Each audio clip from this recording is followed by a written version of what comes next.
Assalamualaikum warahmatullahi wabarakatuh. Alhamdulillahi rabbil alamin.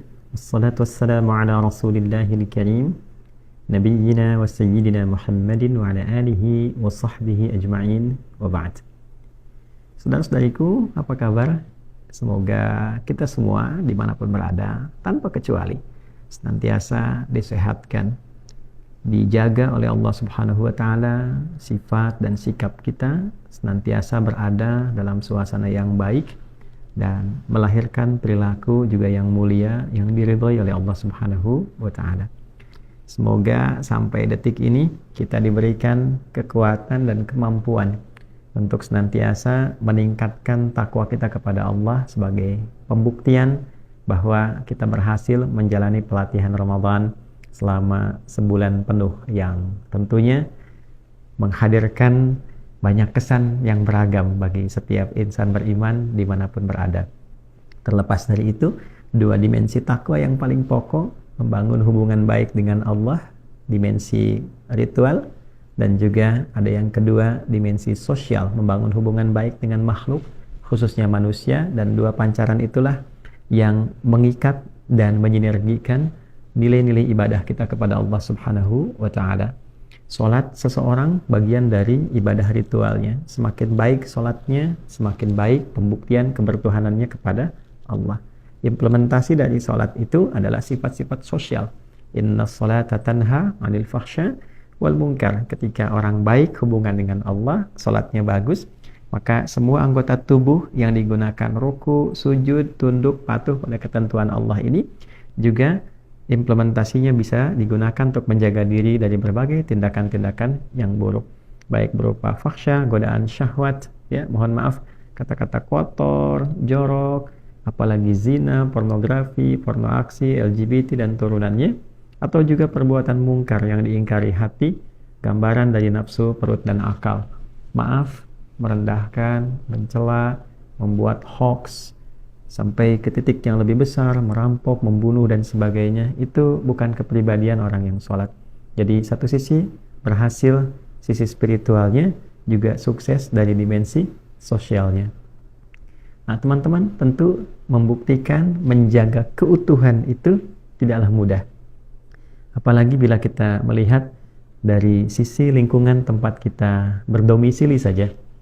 Ada kalanya orang-orang yang tinggal di komunitas yang muslimnya banyak, mayoritas, atau di dunia Islam pada umumnya, tentu ini memudahkan kita untuk menjaga nilai-nilai keislaman.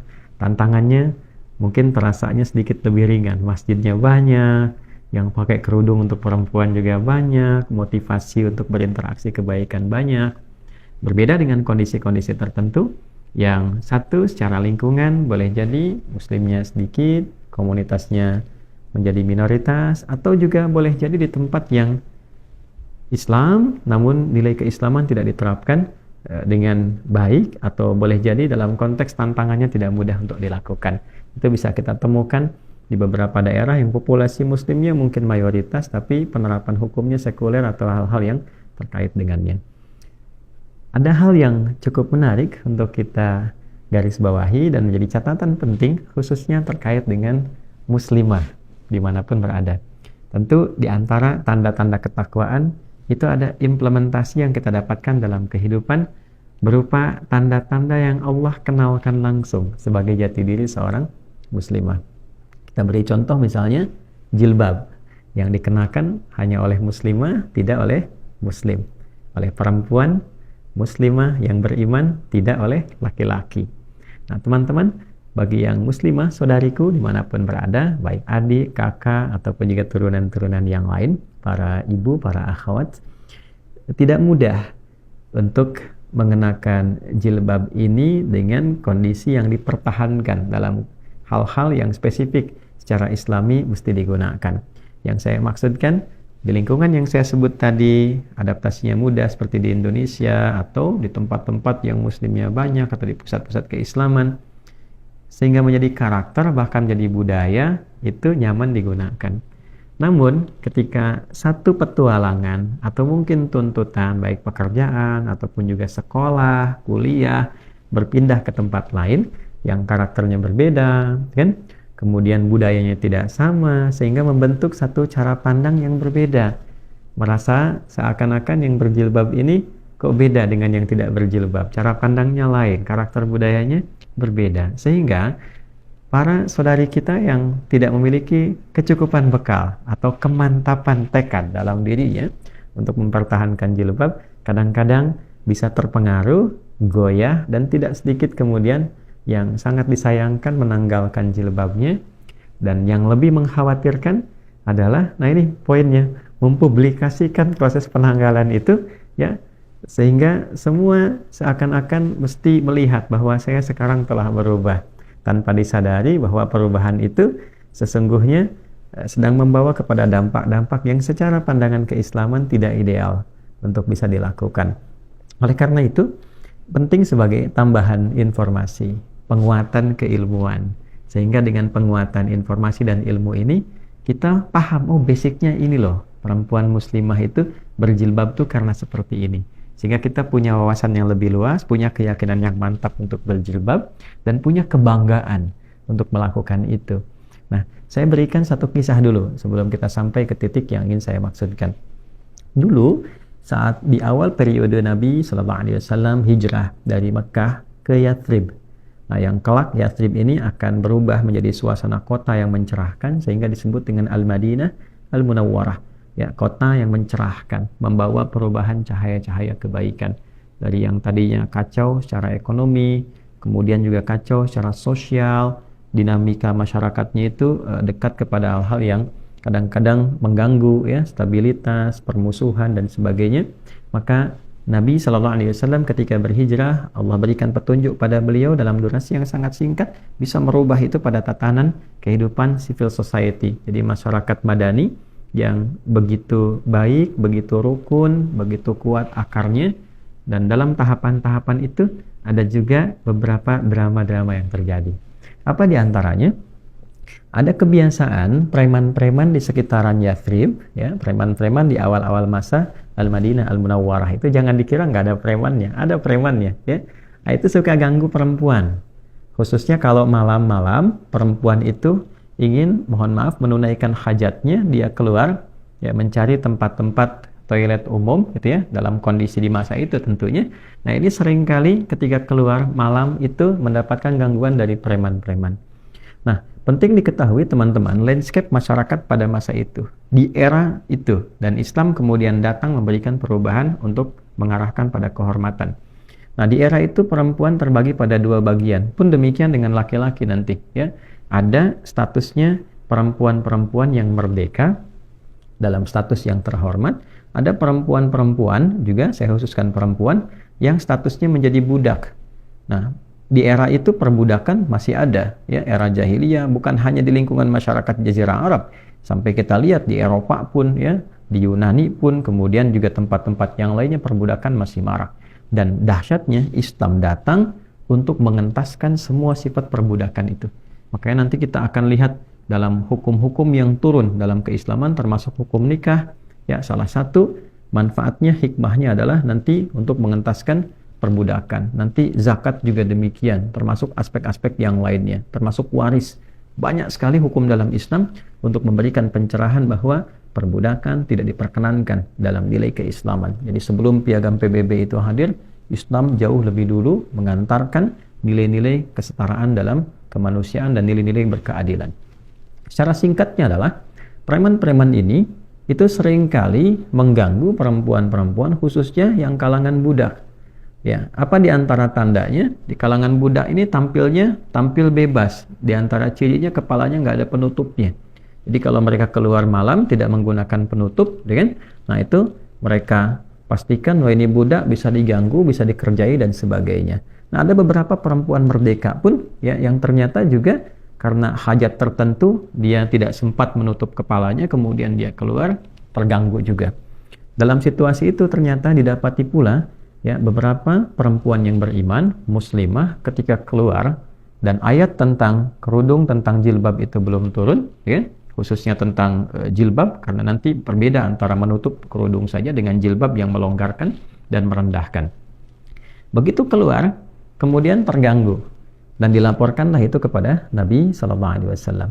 Nah, laporan yang disampaikan kepada Nabi itu, terganggunya seorang perempuan muslimah, itu yang menjadikan respon Allah Subhanahu wa Ta'ala turun dengan langsung menurunkan satu wahyu, yang dengan wahyu itu mengangkat derajat seluruh perempuan muslimah menjadi terhormat, dan dengan itu pula membebaskan nilai-nilai perbudakan, disamakan baik merdeka ataupun yang budak. Sepanjang Anda sudah masuk Islam, Anda terhormat di hadapan Allah Subhanahu wa Ta'ala. Naik status, semua dalam keadaan terhormat. Nah, apa simbolisasi nilai penghormatan itu dan penjagaan kepadanya? Turunlah kemudian tuntunan syariat di surah ke-33, di surah Al-Ahzab, surah 33 ayat 59, di halaman 426. Baiknya, kita bisa lihat teman-teman sekalian, ini saya bacakan langsung dengan keadaan mushafnya. A'udzubillahi minasyaitonirrajim. Bismillahirrahmanirrahim. Ya ayyuhan nabi qul li azwajika wa banatika wa nisa'il mu'minin yudnina 'alaihinna min jalabibihin dzalika adna ay yu'rafna fala yu'dzain wa kana Allahu ghafurar rahima. Masyaallah. Ya ayyuhan nabi, hey nabi. Nah, ini menarik ini ya.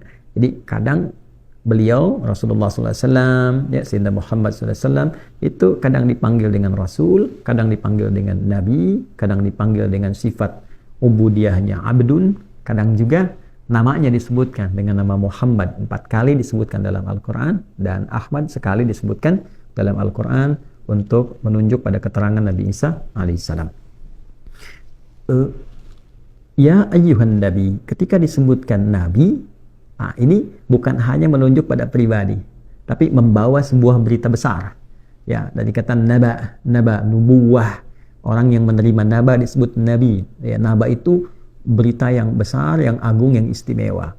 Jadi kalau ada informasi dibuka dengan kata ya ayyuhan nabi, wahai orang yang ditugaskan oleh Allah membawa berita yang agung, yang istimewa. Ini tandanya ada informasi yang istimewa, yang agung.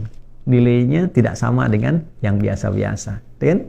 Nah, ya ayyuhan nabi, duhai nabi, wahai yang ditugaskan membawa berita agung, yang istimewa. Apa berita itu? Qul li azwajika wa banatika wa nisa'il mu'minin. Ya, sampaikan, viralkan, katakan pada satu istri-istrimu. Yang kedua, banatik, anak-anakmu yang perempuan. Yang ketiga, nisa'il mu'minin, seluruh perempuan yang beriman. Nah, dia seluruh perempuan yang beriman. Yudnina 'alaihinna min jalabibihinna. Mulai sekarang, kata Allah, sampaikan pada mereka, kenakan jilbab. Ya, jilbab yang bagaimana? Yudnina 'alaihinna min jalabibihinna, bukan sekedar menutup kepada kepalanya, itu turunkan. Ya, ini ada beberapa tafsir di samping saya. Ini ada Tanwirul Miqbas yang paling klasik kepada Ibnu Abbas radhiyallahu taala anhuma. Ada Jami'ul Bayannya At-Tabari, tafsir At-Tabari, ini juga termasuk tafsir klasik ya, yang artinya periodenya dekat ke era-era ke sahabat, kemudian ke Nabi sallallahu alaihi wasallam. Lalu ada Mafatihul Ghaib Ar-Razi, ada tafsir Al-Munirnya Profesor Dr. Wahbah Az-Zuhairi, beberapa. Semua tidak ada perbedaan. Ya, dalam penafsiran ini memberikan gambaran yang dimaksud dengan jilbab itu yang menutupi bagian kepala rendah sampai ke nahar. Nahar itu ini bagian dada ini ya, antara leher dengan di sini bawah. Nah, ini menutup ke sini sampai jalabi. Jalabi itu min juyubibihinna, artinya sampai ke sini. Ya, setidaknya ini paling rendahnya itu segini. Tutup sampai segini sehingga tertutup bagian-bagian terutama aurat pokoknya gitu kan. Perempuan kan seluruh bagiannya aurat kecuali nanti beberapa yang tampak illama dhahara minha, kan? Seperti telapak tangan dalam kondisi-kondisi tertentu dengan wajah, kan? Nah, ini yang lainnya ditutup. Yang paling menarik adalah apa? Tutup itu dari kepala, setidaknya rendahkan turun ke bawah, ya. Nah, kalau cuma sampai sini namanya khimar, kerudung. Nah, kerudung itu kan suka ada modelnya yang sampai sini, kan? Nah, ini turunkan ke bawah sehingga tertutup, ya.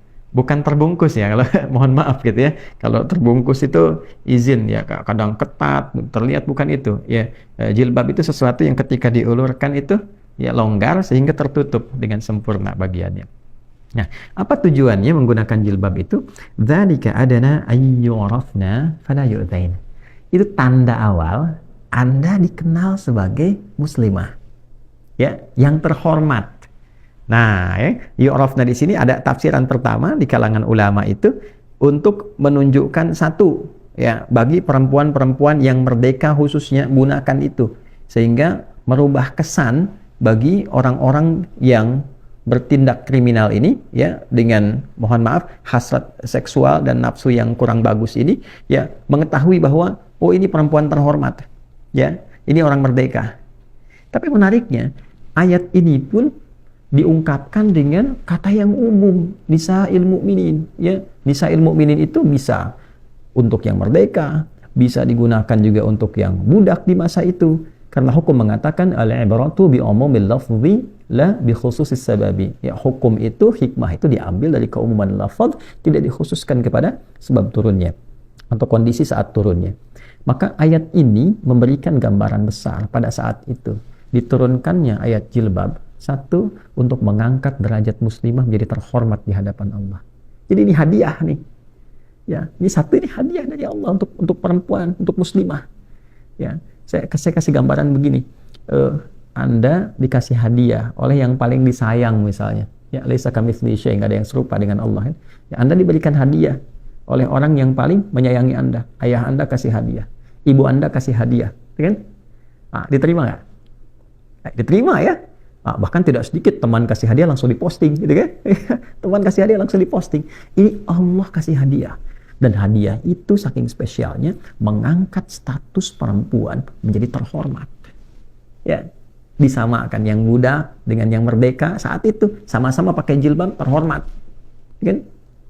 Setelah itu hilang sifat perbudakan, dilekatkan itu bagi setiap muslimah. Ketika mengenakan itu, itulah hadiah yang Allah berikan pada setiap saudariku muslimah dimanapun berada, yang mengangkat statusnya terhormat di hadapan Allah. Jadi kalau Allah sudah angkat, jangan turunkan. Kalau Allah sudah mengangkat terhormat, jangan rendahkan. Itu hadiah. Ya, dan hadiah itu mewah. Kenapa? Sebab ketika seorang perempuan meninggal, hadiah penghormatan Allah itu diabadikan menjadi bagian dari kafannya. Itulah sebabnya nanti perempuan punya satu kain tambahan ketika meninggal. Itu kain jilbabnya. Ya. Ini menandakan bagaimana Allah mengangkat derajat perempuan terhormat bukan hanya saat hidupnya, saat wafatnya pun pakaikan jilbab. Pakaikan bagian kerudung tuh, bagian atasnya itu untuk menutupi bagian kepalanya. Ya. Nah, ini sesuatu yang sangat luar biasa dan tidak diberikan pada laki-laki. Ya. Yang paling dahsyat setelah itu apa? Fala yu'dzain. Setelah mengenakan tanda itu sebagai kehormatan dari Allah, pakai jilbab itu, fala yu'dzain. Maka dengan itu aman ia. Dipastikan tidak boleh diganggu lagi. Artinya apa? Setiap perempuan di masa itu yang sudah menggunakan jilbab sebagai tanda dia muslimah yang terhormat, maka hukum melekat pada setiap laki-laki muslim untuk melindunginya, menjaganya.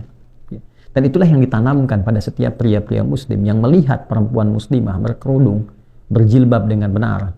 Bukan hanya sekedar pakai, tapi dia gunakan jilbabnya untuk menjaga kehormatan dirinya. Ya. Jadi ketika Allah memberikan kepercayaan pada setiap perempuan muslimah dengan jilbabnya secara terhormat, maka iman kita memberikan respon untuk menjaga kehormatan itu di hadapan Allah. Jangan gunakan jilbab ini pada hal yang negatif. Ya, mencuri pakai jilbab untuk kamuflase.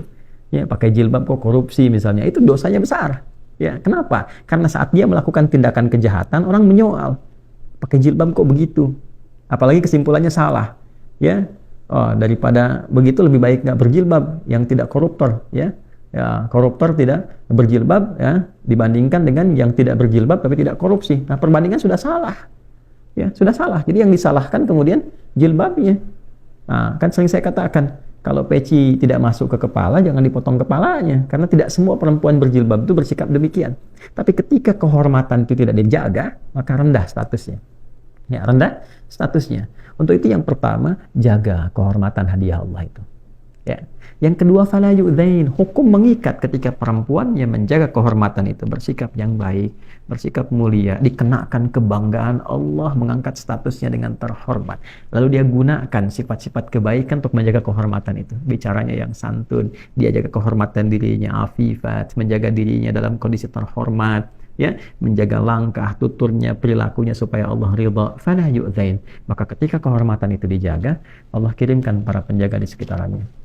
Ya, ditanamkan sifat kehormatan pada setiap laki-laki, lindungi, jaga dia. Ya. Itulah sebabnya sering kita dengar kisah perempuan-perempuan yang menjaga kehormatan itu terjaga. Di jalan dia terjaga, terlindungi. Betapa banyak kita dengar kisah.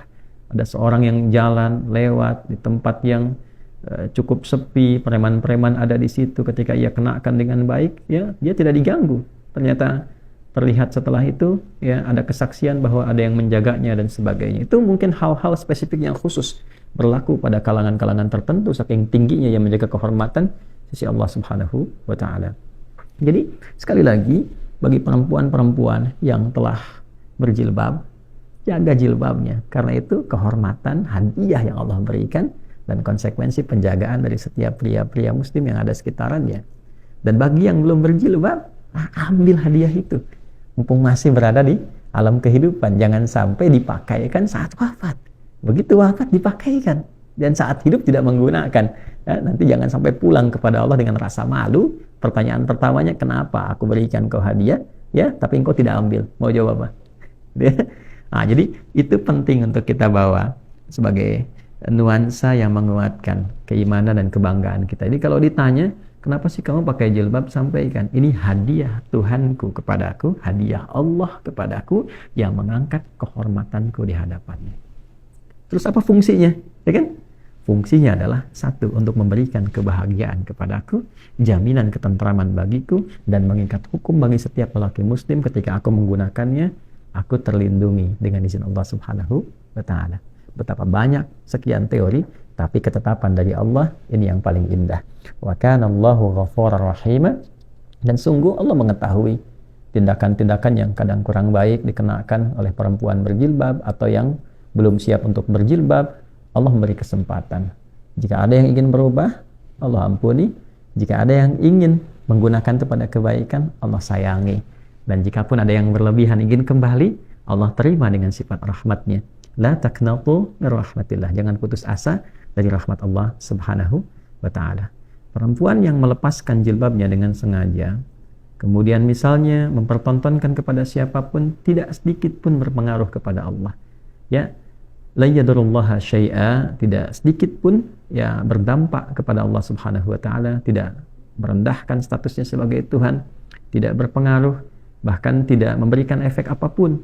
Nah, justru itu akan kembali kepada dirinya sendiri. Untuk itulah kemudian kita harus banyak mendoakan, ya, supaya saudari-saudari kita yang muslimah bangga dengan jilbabnya, dia kenakan dalam kebaikan, ya, dan dia bisa posting semua anugerah kehormatan itu dengan postingan terbaik untuk memotivasi keindahan ini, sehingga setiap muslimah bangga dengan jilbabnya saat hidup, bangga saat dikenakan dalam wafat, dan bangga saat menjawab pertanyaan Allah, bagaimana status jilbab yang aku berikan kepadamu sebagai hadiah yang menaikkan martabat dan kehormatanmu di hadapanku. Adi Hidayat, semoga berkenan, maafkan saya. Subhanakallahumma bihamdika asyhadu an la ilaha illa anta, nastaghfiruka wa natubu ilaik. Assalamualaikum warahmatullahi wabarakatuh.